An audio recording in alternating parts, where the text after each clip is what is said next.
Hello guys, it's Jazz here at AMJ Watches, and today we are going to do a video on the differences between the Tudor Black Bay 58 and the brand new Black Bay 54. No messing about, let's get into it.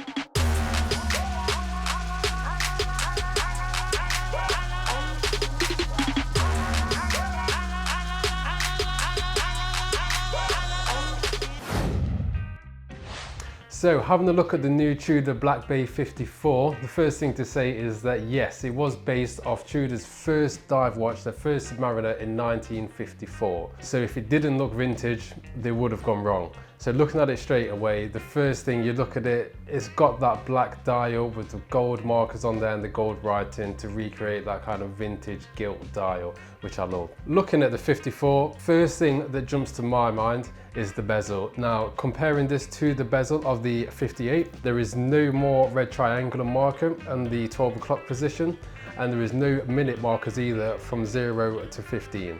And of course the colorway, so this one, obviously taking it back to the Submariner from 1954, it's just a plain white and black colorway. It's still made from anodized aluminium, again to give it that vintage look rather than it having a new shiny ceramic bezel, which would just make it look way too modern for what Tudor are trying to create here. And also if you see the grip around the bezel, whereas this one is very fine on the 58, the 54 is a more fluted grip around there. Again, just like the Submariner was. And lovely little detail here is the crown, which also follows the same style of grip and it has that vintage Tudor rose printed on there. One thing I do want to take a look at on the new 54 is of course the bracelet. So it's still got the 20mm lug width tapering down to 18mm. And before I do forget, it has the T-fit clasp as well, which we all love. The bracelet has these faux riveted sides to it, which I know they may not be popular amongst many of you, but this is what the original looked like. Originally, it was just metal folded over and then held together by metal rivets. So these faux rivets may not be to the eye, but they do keep in touch with the original watch. The only modern update which they have done to this bracelet, if I flip it over, is this T-fit clasp as we've seen on the new bronze boutique model, as we've seen on the Black Bay Pro and the Ranger and all the many. So as I said at the start of the video, a big difference between these two models is the size. Now the case size of the 58 is a 39mm. So now what they've done is put it now into a 37mm on the 54, which is just like the 1954 Submariner. So it is only 2mm difference, with a slight decrease in depth as well, which all makes the difference. The lug to lug again is shorter, so as you're wearing it, it feels more compact, but it doesn't feel like it's too small. The proportions work so well together. On the wrist, it feels absolutely lovely, which for me, being a 37mm as well, I was a bit skeptical of, but as soon as it comes through, I was blown away. Now let's get on to the movement.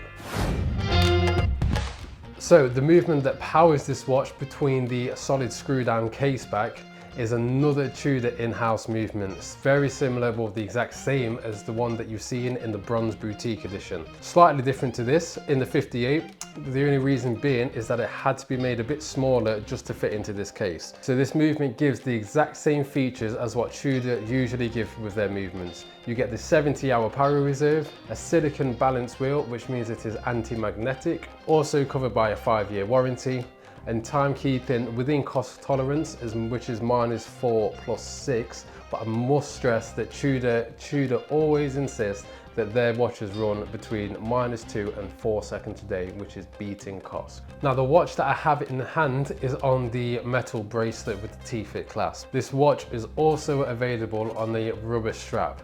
Whereas the 58 was available on a leather and a NATO, I find that the rubber strap is a lot more in keeping with a dive watch. And again, the rubber strap comes with the T-fit clasp. So it'd be nice to have the both so you can interchange. So if you are diving, I feel that rubber is a lot more suitable, definitely more so than a NATO and leather.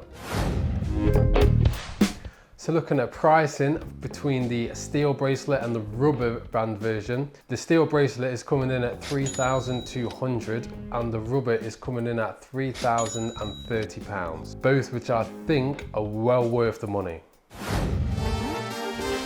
So my final thoughts on this watch versus the 58 is that aesthetically, everything about this 54, it just draws me into it. The history, again, I know there was history with the 58, but there's something with this history which just touched me more, because I love this. The bezel on there, I just think it works so well, having that contrast in black and white rather than the black and gold, and also without this red triangle. The only thing with this is, with it being a 37mm, for me it might wear a bit too small, but as I say, a lot of people now tend to be preferring these smaller watches and were wanting Tudor to release something in this kind of size range. So I think for the majority of people, it's the perfect watch.